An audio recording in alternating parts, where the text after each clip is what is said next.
నమశంకరాయ. మార్చి 3వ తారీఖు రోజున కేతుగ్రస్త సంపూర్ణ గ్రస్తోదయ చంద్రగ్రహణం మధ్యాహ్నం 3:19 ప్రారంభమై సాయంకాలం 6:47 వరకు ఉంటుంది.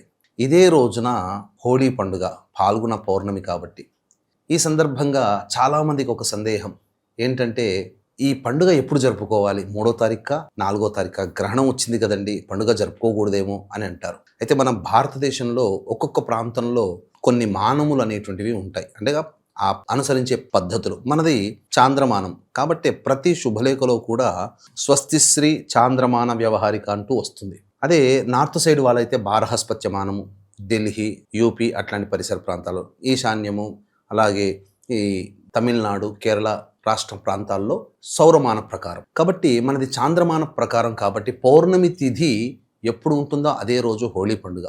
కాబట్టి ఈ గ్రహణ శూలం అనేటువంటిది గ్రహణం ఏర్పడడానికి ముందు 3 జాములు, అంటే ఉదయం 9:19 ప్రారంభమవుతుంది. కాబట్టి సూర్యోదయానికి ఈ గ్రహణ శూల ఉండదు. కాబట్టి మనము పౌర్ణమి తిథి సూర్యోదయానికి ఉంది కాబట్టి చక్కగా ఈ యొక్క పండుగని మనం 3వ తారీఖున మన ప్రాంత ప్రజలందరూ కూడా జరుపుకోవచ్చు.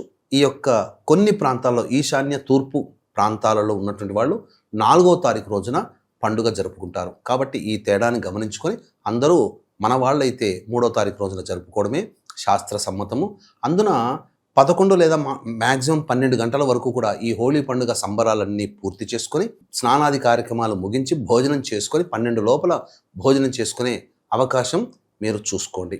ఈ యొక్క సింహరాశిలో ఏర్పడుతున్నటువంటి గ్రహణం చేత మేష, వృషభ, కర్కాటక, సింహ, కన్య, ధనుస్సు, మకర, కుంభరాశిలో జన్మించినటువంటి వారికి ఈ గ్రహణ దోష ప్రభావం ఉంటుంది. కాబట్టి అందరూ కూడా ఆ చెప్పిన సమయంలో ఇష్టదేవత ఆరాధన, గురు గ్రహ అష్టోత్తర పారాయణం చేయడం చాలా మంచిది.